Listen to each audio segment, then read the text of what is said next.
Sanditon. Sanditon, 1817, is an unfinished novel by the English writer Jane Austen.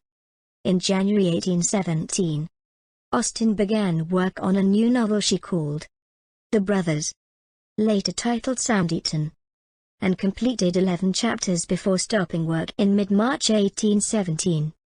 Probably because of her illness. R.W. Chapman first published a full transcription of the novel in 1925, under the name Fragment of a Novel. Plot: the novel centers on Charlotte Haywood, the eldest of the daughters still at home, in the large family of a country gentleman from Willingdon, Sussex. The narrative opens when the carriage of Mr. and Mrs. Parker, of Sanditon topples over on a hill near the Haywood home, because Mr. Parker is injured in the crash, and the carriage needs repairs. The Parkers stay with the Haywood family for a fortnight. During this time, Mr. Parker talks fondly of Sanditon, a town which until a few years before had been a small, unpretentious fishing village. With his business partner, Lady Denham, Mr. Parker hopes to make Sanditon into a fashionable seaside resort.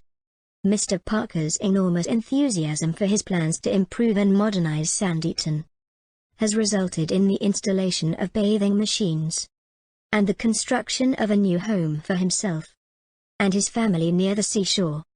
Upon repair of the carriage and improvement to Mr. Parker's foot, the Parkers return to Sanditon, bringing Charlotte with them as their summer guest. Upon arrival in Sanditon, Charlotte meets the inhabitants of the town.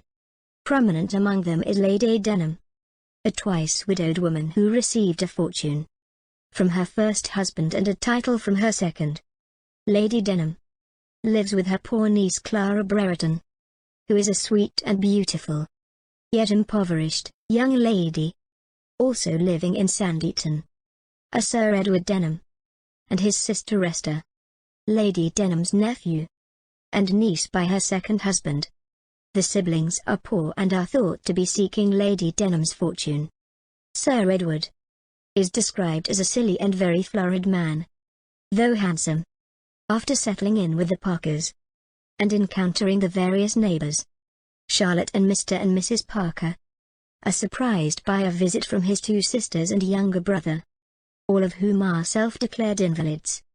However, given their level of activity and seeming strength, Charlotte quickly surmises that their complaints are invented. Diana Parker has come on a mission to secure a house for a wealthy family from the West Indies.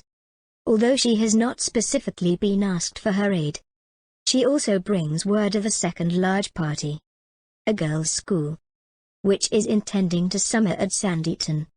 This news causes a stir in the small town, especially for Mr. Parker, whose fondest wish is the promotion of tourism in the town.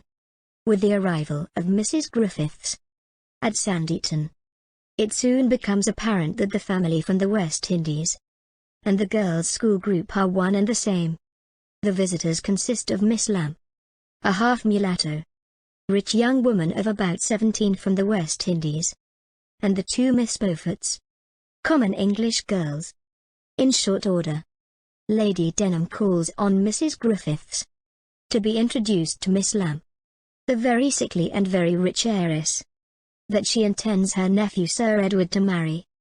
A carriage unexpectedly arrives bearing Sidney Parker, the second eldest Parker brother. He will be staying in town for a few days, with two friends who will join him shortly. Sidney Parker is about 28 or 29 years old, and Charlotte finds him very good-looking with a decided air of fashion. The book Fragment ends when Mrs. Parker and Charlotte visit Sanditon House, Lady Denham's residence. There Charlotte spots Clara Brereton, seated with Sir Edward Denham at her side having an intimate conversation in the garden, and surmises that they must have a secret understanding. When they arrive inside, Charlotte observes that a large portrait of Sir Henry Denham hangs over the fireplace, whereas Lady Denham's first husband, who owned Sanditon House, only gets a miniature in the corner, obliged to sit back in his own house. and see the best place by the fire constantly occupied by Sir Henry Denham. End of the summary. Thank you.